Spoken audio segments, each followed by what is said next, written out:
هەر کەسێک تەقوا سەحابە تەقوای لە ئێمە زیاتر بووە لە ئێمە باشترە لەناو سەحابە هەبووە کورد بووە سەحابیە فەزلی هەیە لە هەزاران عەرەب کە تابعیە جابانی کوردی سەحابەی پێغەمبەر صلی الله عليه وسلم فەزلی هەیە بەسەر تابع عەرەبیەکانەوە. مامۆستا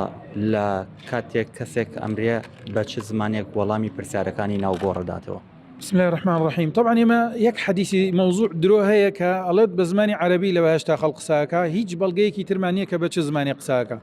أصل واي خوي قالوا ميرمان كسي بهر زماني دروس كرو بزماني خوي قساكا بلغي كمان نية لسري بيجي والله زماني أقوري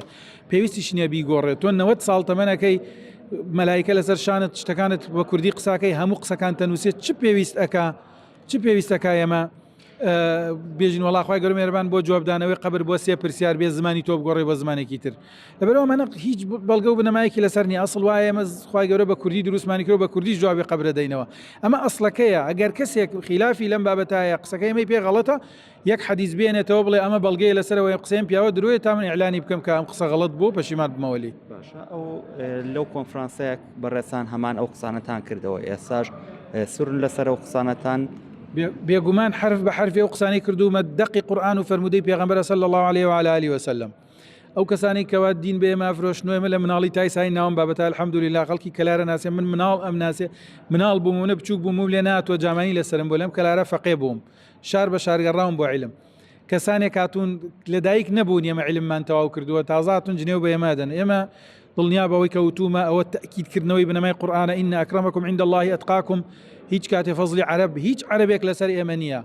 هر كسيك تقوى صحابة تقوى ليما زياتر بووە لە ئێمە باشترە لەناو سەحابە هەبووە کورد بووە سەحابیە فەزلی هەیە لە هەزاران عەرەب کە تابعیە جابانی کوردی سەحابەی پێغەمبەر صلی الله عليه وسلم فەزلی هەیە بەسەر تابع عەرەبیەکانەوە لە دوای ئەوە ئیتر فەزایل بەنسبەتی ئەوەیە کە پێغەمبەر فەرمێ خێر القرون قرني ثم الذين يلونهم ثم الذين يلونهم لە دوایەوە هەر قەومێک لەم قەومانە تقوای خوای زیاتر بوو بێ لای خوا بەڕێزترەوەی هیچ پێویست ناکە کەس قسەی زیاتر کاردانەوەکان چی بوو لە دوای قسەی بەڕێزان کاردانەوەکان هەنێک لە پەیجەکان قسەکەی منیان گۆڕیوە کەوایە من و توما ئەگەر خوا لە ڕۆژی قیامەتان لێم تێ نەگەیە نەعوذ بالله ئەمە کوفرە ئەم قسە ئەگەر قسەی وا بکەم من نەک تۆبە ئەکەم بە ئیعلانم بابەتاڵە من و توم ئەگەر مەلایکەکە لێم تێ نەگەیە شکاتەکەم لای خۆڵێم خوایە ئەمە بۆ لێم تێ ناگەیە منت بە کورد دروست کردووە يعني أما أجر لقرآن الصدان نموني واهي لكونغريكيش باسم كل خال القرآن باس يمن بوكات أكيد كاتو أفرمي لو كان فيهما آلية إلا الله لفسدتا لا آية ترى أفرمي ولو كان من عند غير الله لوجدوا فيه اختلافا كثيرا أفرمي أجرم قرآن لا غير خوا بهاتا أجر بهاتايا تو بيبلي ما دام ويا لا غير خواتو تو بلي خوايا كتير بيلا كونا لقى الخوا شركة وآيات خوا فرمي أجر خوايا كتير لكونا أبوايا لم أرزو أسمانا لقى الخوا أبوا شريان دي أجرتهم أو أجري لابدي معناه كي بيت كفر خو دقي قرآن تو بي قرآن أو أسلوبي من أو أسلوبي كلا قرآن بكاراتوا يعني تشبيه يستكاتوا بري قسكي من هالجري توا ما وصل تمن دريج بي كبمريد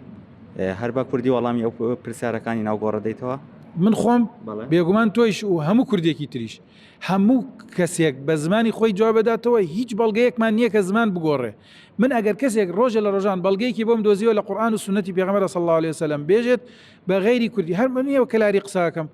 بخو هر وكلاري جوادم خوازنه وهوليريش قسناكم وبادينيش قسناكم خو هر كرديه يعني بيويست ناكا خوي قالوا مهربان زور لو قوره تري بيويست كزماني من بقوره بو عربي بو ملائكه لمن تيبقى هر وكلاريش جواب دينو